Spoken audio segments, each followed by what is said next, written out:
Degrees warmer than mine this weekend. Representative Torres is recognized. Come to my district. Always invited.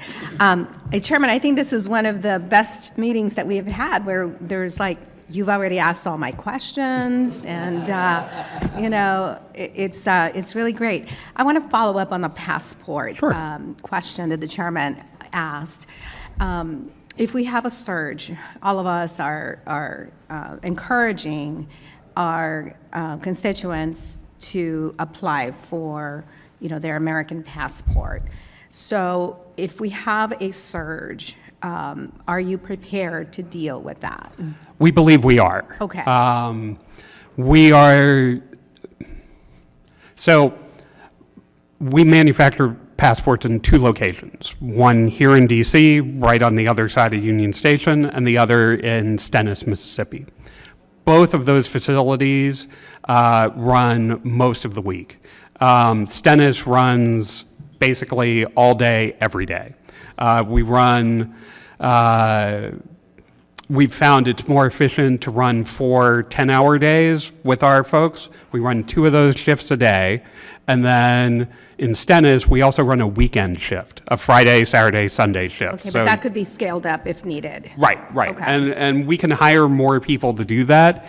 At some point, we'll just run into our machines will have a top-level capacity, but we're in the process of replacing some of those machines with more modern equipment that'll have better uptime, better processing speeds, all in preparation for the next version of the passport when state is ready to move forward with that. Okay. As you know, a modernization chair, Bice, and I are working on how to best modernize the legislative branch systems, including GPO. I'm concerned that Congress is asking you to serve the public with a budget that hasn't kept pace with how people access information anymore. Fiscal year 2026 funding level for GPO is $800 million. Can you talk a little bit about your budgetary needs and Sure. What is it that you need? So, as I mentioned, we are largely self-funded. So for Congress, you give us about $80 million a year for those programs. And the price for the passports went up. Price for passports went up, and just to give you an idea of the cost structure, depends on the year and it depends on quantity, but we charge the State Department someplace between $23 and $25 per book. Sometimes they'll give us a supplemental order, an extra $1 million at the end of a year. We will have already recouped all of our overhead costs, so we can drive that individual piece down to basically the cost of materials and a little bit of labor. In terms of the work we do for Congress, we are within the budget that you all have given us. It's a difficult estimating process for us. We need to, based on historical data, we estimate what your volume will be in a particular year and try and match that with the appropriate level we get for that. Where we actually run into a much tighter budgetary situation is with the Federal Depository Library Program. That's a purely appropriated program. Okay.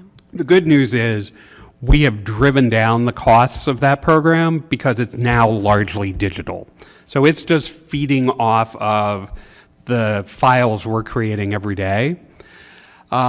With that said, we still have librarians and other really highly skilled professionals in that unit, and those personnel costs continue to increase. But I'm going to stop you there because we're running out of time, and I really want you to tell our members, or at least to say it out loud once more, how many amendments members of Congress filed So I apologize. I actually don't have up-to-date numbers, but in terms of bills, we are well up over 7,000.